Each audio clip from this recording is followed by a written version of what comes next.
So I have been to the heart of darkness. It is not in the Congo of Africa.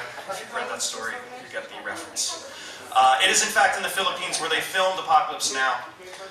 In 2002, early in that year, a few months after 9/11, I took a plane ride, and shortly thereafter arriving, I found myself in a bathroom stall, very ill.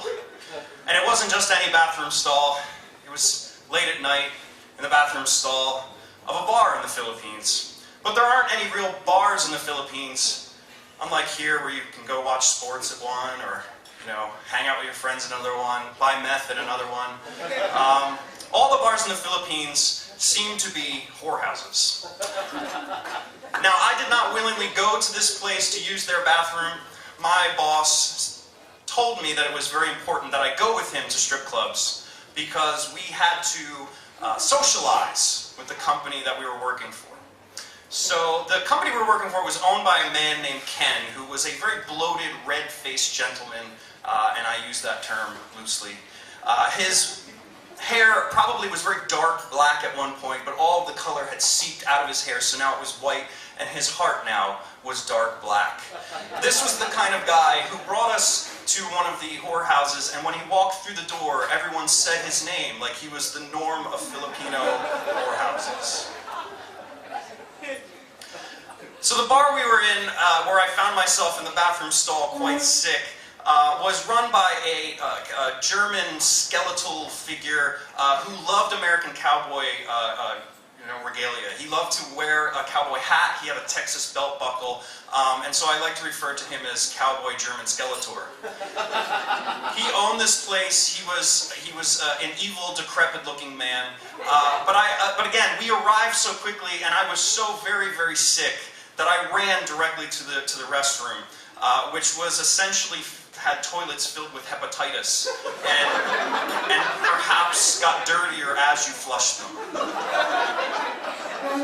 I was sick from dinner, and I thought by telling my boss that I was very sick that I would be able to not have to go out on this trip, but he told me, no, this is what you do.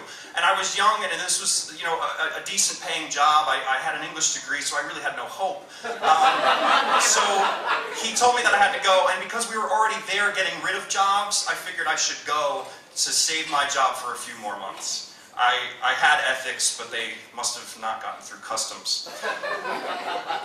Now, in the stall, I will spare you the details, except for the fact that when I relieved myself and was somewhat glad that I was going to not soil myself in public, I realized that I had not checked to see if there was toilet paper. Do you think that a Filipino whorehouse has toilet paper? It does not even have the cardboard roll with which you can fashion some kind of replacement. I made an executive decision at that moment to use my socks. What am I going to do? But of course, in the Philippines it's very hot, so everybody's wearing shorts, and people would notice if I was walking around now with one sock. So I decided that it would be a good idea to keep the other sock if I needed it again, because, as I said, this was not good. But I knew if I walked out with one sock, I would be the weirdest guy in the whorehouse, which is not something you aspire to. So I took the sock, and I kept it, and I put it in my pocket. And I walked out, and this was the first time I actually got to kind of absorb the place we were in, and it was very dark, red walls that just looked like kind of gelatinous. The music was all Britney Spears and Madonna, just constantly. And I realized that this was just a horrible place. I mean, it didn't have to sink in for very long. So I went to the bar and I ordered a $9 Sprite. And most of that money was supposed to go to the girls working there. That's what they kept telling me, is you buy more drinks so they make money. And the hostess was talking to me, and she was, 18.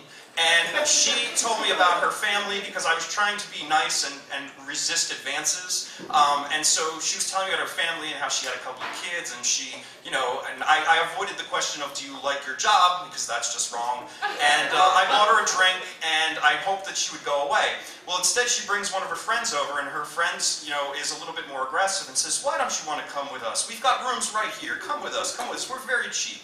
And, yeah, all right. So I said, no, that's okay. I'll just buy you a drink if that's okay. And she looks at me, she goes, I know why you don't want to come with us. And I said, oh, really?